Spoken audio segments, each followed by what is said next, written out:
suñu famille kenn musul mbindaanu sama famille maa njëkk mbindaanu maa njëkk dem wëri liggéey uti liggéey commencé di mbindaanu te mbindaanu boobu ma doon def tey ubbil na ma ay porte yu bëri. livre bi nag don la rek lu ma war a def la rek ma def ko dama war a bind rek kon ma bind loolu la kese te aussi man ak sama maam aussi histoire la te histoire boobu dama ko war a nettali Penda kon tey su ma ko bindee dama ko war a bind du lu ma inventé la mais lu ma dund la bànneex bu ma dund ak sama maam mais aussi épreuve yu ma dund ak samay waajur mu nekk sama kanam loo xam ne kenn nettaliwu ma may taaw kon pourquoi pas ma bokk ak sénégalais yëpp nouvelle aventure bi ku nekk am na lu la yàlla may Penda nit kuy dund rek yettkat bi tëggkat bi animateur bi kenn ku nekk am nga ay don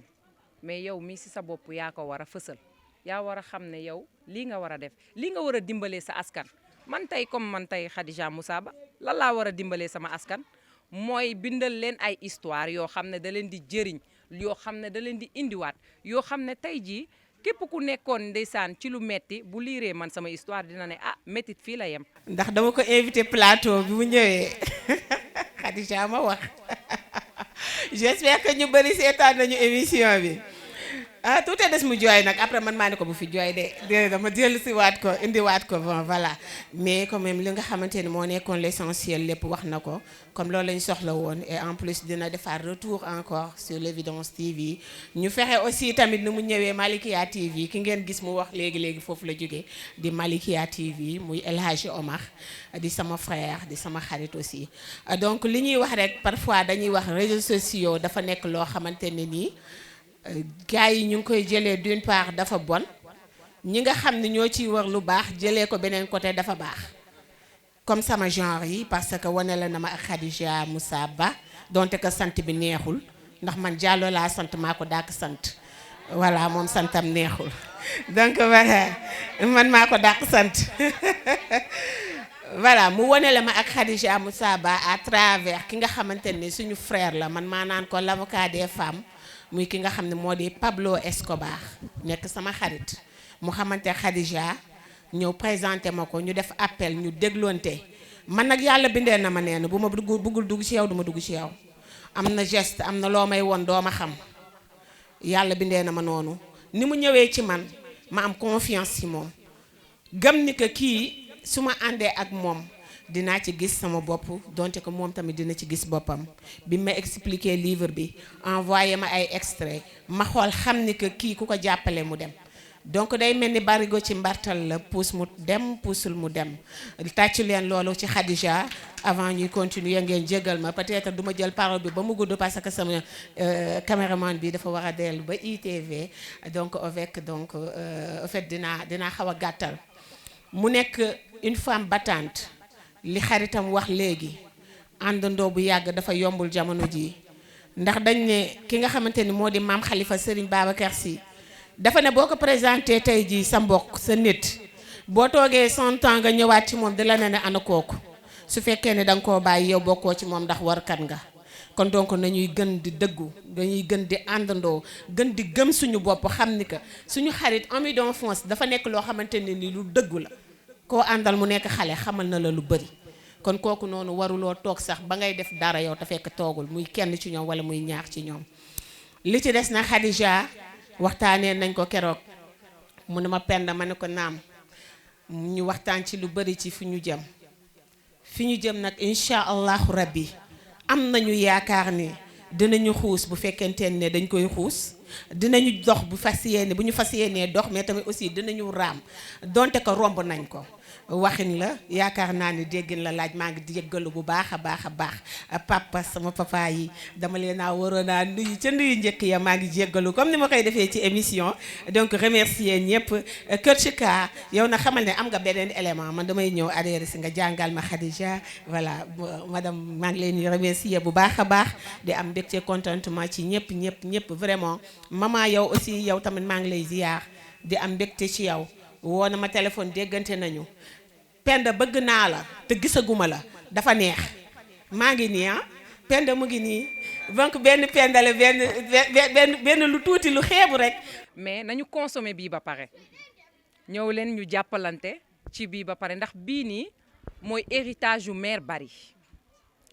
mooy cëggal guy comme li olof di wax cëggal guy waaye ñëw leen ñu àndandoo ci histoire bi ñëw leen ñu àndandoo ci nouvelle aventure bi ndax képp ku ko tëjji di ko liir doo ko rëccut tey dégg nga tey témoignage yi ñi ko liir yëpp tey li ñu wax benn wax bi la ñu wax livre bi am na solo te livre bi ay éditeurs yu mag ñoo ma si jàppale Penda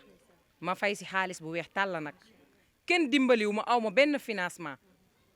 sama financement wu bopp laa demee nii ba tey ma yegg si fi ma yegg si kon damay ñaan ñëpp ngeen ñëw dimbali ma ci ngeen jënd sama marchandise mais ngeen jënd sama histoire chaque histoire achetée c'est chaque problème chaque difficulté chaque épreuve moo nekk si kër jàmbur tey man sama histoire képp ku ko jënd problème moo nekk sa biir kër mais aussi histoire bu émouvant mais aussi la résilience parce que alhamdulilah rabil alamina Penda dama mën a muñ ba dama muñ tey jii ba lépp luy ñëw na fekk si ma du ma ne nag am naa lu ne gàññ mais maa ngi sant yàlla ndax perduma sama mémoire dofuma tey maa ngi nii di bind tey maa ngi jël ay décision di poser ay actes yu concrètes ci lan fan laa inspiré woo ci samay souffrance un jour dama tëdd ma gént sama gént boobu duma ko mës a fàtte ma gént maa ngi dox ci kanamu ay tubaab Penda egg xam nga ni gént boobu suñ borom daf ma doon won ne kon man dama war a bind sama premier livre du Sénégal laa ko édité beneen dëkk laa ko édité te jour boobu ni ma géntee ni ma doon doxee noonu laa gisee may doxee ci kanamu nit ñu weex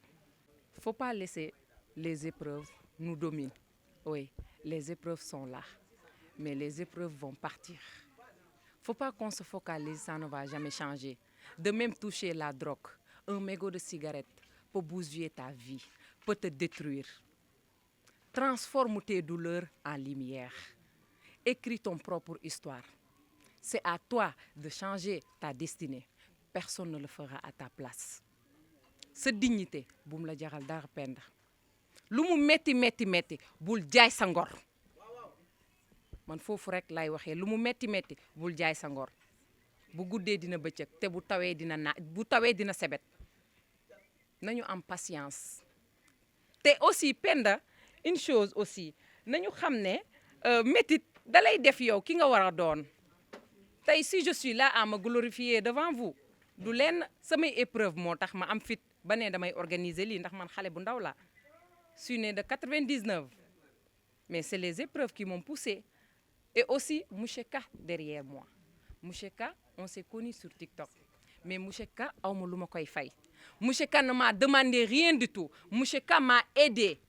loo xam ne amul ci àdduna Monsieur Ka m'a aidé avec un amour propre mais il est mon frère je jure Penda musuma gis nit ku spécial ku mel ni Monsieur Ka Monsieur Ka laajuma xaalis fan yee dama dem bureau ma ne ko ngir yàlla jëlal sur Wave ce que je vous dois il m'a dit non non da nga am programme gère ça damay conseiller bépp xale bu jigéen bu bëgg le développement personnel bu bëgg changer sincèrement Monsieur Ka est là te Monsieur Ka bokkul ak benn te man Khadija Moussa Monsieur Ka moo may jàngal à vie bés bu ma la woree nga xam ne man kon du ma pël sincèrement li nga ma defaral ubbil nga ma yoon tey bu ma waxee nii c'est Monsieur Ka qui m'a guidé il m'a dit que tu peux le faire fais-le tu peux parler oui lan la tu n'as rien à y peur c'est ton histoire yow yaa ko bind looy ragal waxal tu as tes mots à dire et aujourd'hui j'ai osé j'ai parlé merci beaucoup Penda. Victoire, comme elle l'a si bien dit, les plus belles rencontres souvent elles se font dans les réseaux sociaux et pratiquement moi aussi la plupart des personnes que je suis en train de côtoyer aujourd'hui que ce soit Monsieur Diop Yankoba, que ce soit Demba Camara, que ce soit Coach Momo, que ce soit toute la famille de Give One Project, je les ai connus sur les réseaux sociaux pratiquement. Donc ceci dit que dans les réseaux sociaux, on peut y trouver de très belles choses. Et elle aussi, elle est une très belle personne. Elle est très ambitieuse. Et moi, j'aime les personnes ambitieuses. Et écrire, ce n'est pas facile. J'ai eu à écrire. Ça demande beaucoup de courage, beaucoup de détermination. Et ce n'est pas facile en étant jeune. Donc tout ce que je peux dire est que je l'encourage, je la félicite et que ça ne fait que commencer. Elle n'a encore rien fait. Il faut prendre un jour grand théâtre, voilà, et remplir la salle avec. mais yàlla dafa ne ñii duñ la jàppale. man maa lay bàyyi ñii di la mbugal ma koy gis pour nga jëlee ci leçon du pour dañ ma bañ mais dañ ma doon jàngal école àdduna et j'ai compris les choses. Parce que écrire un livre, c'est quelque chose qui demande beaucoup de courage de travail, quelque chose qui demande beaucoup de patience aussi. Je tiens à la féliciter donc. Elle a fait un très bon travail. Bon, moi, je suis son fils. Je n'ai pas l'habitude de parler en public, mais quand même, je vais essayer. Moi, je suis son fils. Je l'ai accompagné. Je lui ai donné souvent des conseils. On partageait ce que j'avais dans la tête. Je la disais. Si c'était une bonne idée, elle me dit, oui, je vais prendre ça, je vais l'utiliser. Si ce n'est pas bon, aussi, on partageait des idées. Bon, du coup, je vais la féliciter. Car écrire un livre, quand même, c'est pas quelque chose de... C'est très difficile. C'est difficile. Bon, ça demande beaucoup de courage, comme je l'ai dit tout à l'heure. Ça demande beaucoup de courage, de patience, et aussi beaucoup de travail aussi. Et je la félicite parce qu'elle a beaucoup de savoir. Elle s'est battue pour écrire son propre livre. Et je prie le bon Dieu pour que ce livre-là atteigne beaucoup de lecteurs, Inch'Allah, dans l'avenir. Elle est en train de construire son avenir. Elle est en train d'écrire son nom parmi les plus grands écrivains dans ce pays. Et je la félicite pour cela. Merci.